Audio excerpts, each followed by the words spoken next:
Hello friends, नमस्कार friends. आज हम हल करने वाले हैं पाठ 15 को, जो कि फ्रेंड्स चैप्टर होने वाला है ऐसे ऐसे। इससे पहले फ्रेंड्स हमने यहाँ पर पाठ 14 तक इन सभी प्रश्नों को हल करवा दिए हैं। तो फ्रेंड्स वीडियो नहीं देखे हैं तो एक बार जाके जरूर से देख लें। हमने इसका प्लेलिस्ट बना दिया है, उसमें सभी वीडियो आपको चैप्टर वाइज मिल जाएगी। तो चलिए फ्रेंड्स, यहाँ पर उम्मीद करते हैं कि पाठ 15 में यहाँ पर फ्रेंड्स जितने भी दिए होंगे इन सभी को बढ़िया से पढ़ कर आए होंगे, ठीक ना। चलिए तो डायरेक्ट हम यहाँ पर चलेंगे प्रश्न आंसर पर देखेंगे।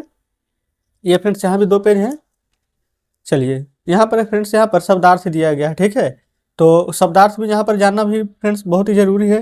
अब उसके बाद आ जाते हैं सीधे प्रश्न आंसर पर। तो देखेंगे प्रश्न आंसर में पहला बोला गया है पाठ से। अब पाठ से में यहाँ पर है कि माँ मोहन के ऐसे ऐसे करने पर क्यों घबरा रही थी। दूसरा में है ऐसे कौन कौन से बहाने होते हैं जिससे मास्टर जी भी एक बार में सुनकर समझ जाते हैं कि ऐसे कुछ बहाने के बारे में लिखिए। तो चलिए फ्रेंड्स, इन दोनों प्रश्न को अपनी कॉपी पर लिख कर आपके सामने लाते हैं। तो चलिए फ्रेंड्स, यहाँ पर आप देख सकते हैं कि पाठ 15 का पहला के आंसर लिख रहे हैं कि माँ मोहन को ऐसे ऐसे कहने पर क्यों घबरा रही थी। तो पहला के आंसर लिखेंगे कि माँ ऐसे ऐसे होता है। मोहन की इस बीमारी यानी कि जो बहाना है उसको समझ नहीं पा रही थी। दूसरी तरफ मोहन माँ को देखकर और भी अधिक बेचैनी का नाटक दिखाता था, इसलिए माँ घबरा रही थी। तो ये तो हो गया फ्रेंड्स पहला का आंसर। दूसरा बोला गया है ऐसे, यहाँ पर ऐसे कौन कौन से बहाने होते हैं जिन्हें मास्टर जी भी एक बार सुनकर समझ जाते हैं कि ऐसे कुछ बहाने के बारे में लिखिए। तो चलिए यहाँ पर हम देखते हैं दूसरा नंबर। ये फ्रेंड्स यहाँ पर हम बहाने सभी को लिख लिए, ठीक है ना। तो सबसे पहले यहाँ पर लिखेंगे कि होमवर्क पूरा नहीं होने पर या स्कूल जाने से बचने के लिए स्कूली बच्चे अनेक बहाने का सहारा लेते हैं। उनमें से कुछ निम्न है।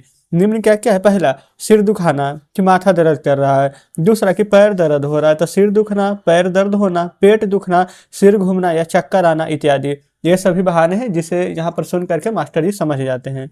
तो दूसरा नंबर भी हल हो गया। अब चलते हैं तीसरा पर।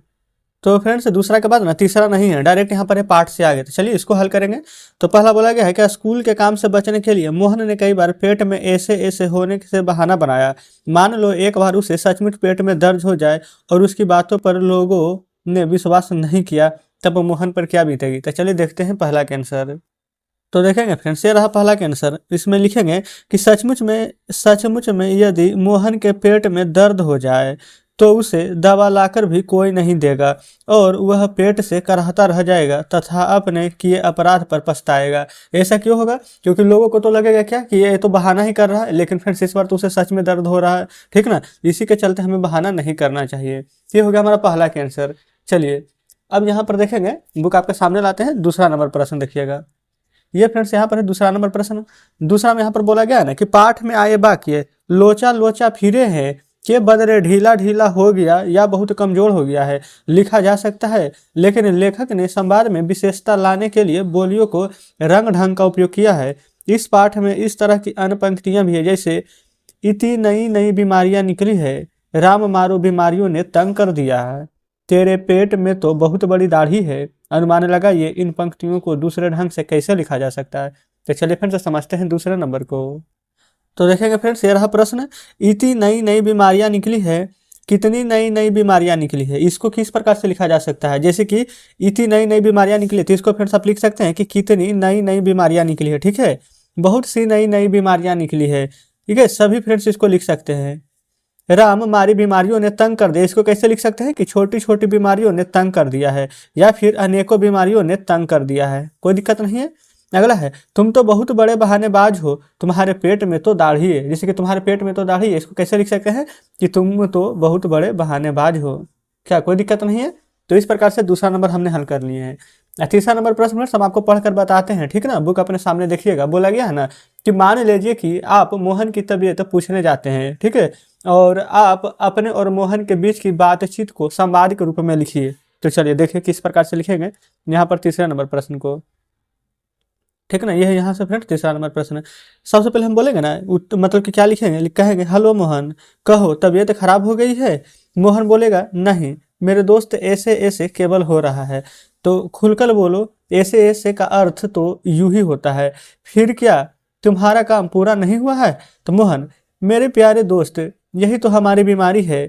भला तुम कैसे ऐसे ऐसे का अर्थ जान लिया?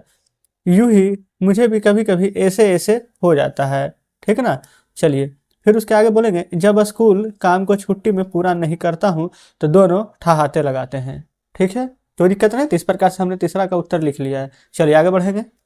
तो देखिए फ्रेंड्स, बुक आपके सामने है। आगे है हमारा यहाँ पर अगला चौथा नंबर प्रश्न है। तो चौथा नंबर में बोला गया है ना कि अगर मोहन शिक्षक के सवाल का जवाब हाँ में देता है तो उसे एकांकी का अंत क्या होता है। तो फ्रेंड्स अब इस प्रकार से ये तो आपको खुद से यहाँ पर लिख लेंगे, इसमें तो कोई दिक्कत नहीं था। जो जो यहाँ पर जरूरी था हम सभी प्रश्न को हल करा दिए हैं। अगला है गतिविधि। संकट के समय के लिए कौन कौन से नंबर याद रखे जाने चाहिए। ऐसे वक्त में पुलिस, फायर ब्रिगेड और डॉक्टरों से आप कैसे बता सकते हैं। कक्षा में करके बताना है। तो फ्रेंड्स आप कक्षा में करके बताइएगा। तो इस प्रकार से ये फ्रेंड्स हमारा चैप्टर 15 ये भी पूरा हल हो जाता है। तो उम्मीद करते हैं फ्रेंड्स कि पार्ट 15 में जितने प्रश्न मैंने आपको बताए सब बढ़िया से समझे होंगे। अगर फ्रेंड्स आपने अभी तक फेयर नहीं बनाया तो जरूर इसका फेयर बनाना शुरू कर दीजिए। हम यहाँ पर एक एक प्रश्न को फ्रेंड्स यहाँ पर बताते हुए चल रहे हैं। कोई भी ऐसा प्रश्न नहीं है जिसको कि हमने छोड़ा है, ठीक है ना। तो इसका जरूर से पूरा का पूरा बढ़िया से एकदम पूरा चैप्टर का जो कि फेयर बनाइएगा तो उसका हमें फोटो जरूर से भेजिएगा ताकि हमें भी पता चले कि आप यहाँ पर फेयर बना रहे हैं। तो चलिए फ्रेंड्स ठीक है, वीडियो अच्छी लगी हो, हमारे बताने का तरीका अच्छा लगा हो तो वीडियो को लाइक और चैनल को सब्सक्राइब कर दीजिएगा। और हाँ फ्रेंड्स, अगर हम पार्ट 16 को हल करेंगे तो पार्ट 16 हमारा यहाँ पर होने वाला है बूढ़ी पृथ्वी का दुख। तो आप एक बार उसका पूरा का पूरा पाठ पढ़ कर आइएगा ताकि कल हम प्रश्न आंसर करें तो आपको दिक्कत ना हो, ठीक है ना। तो चलिए फ्रेंड्स मिलते हैं अब आपसे कल नेक्स्ट वीडियो में नेक्स्ट चैप्टर के साथ।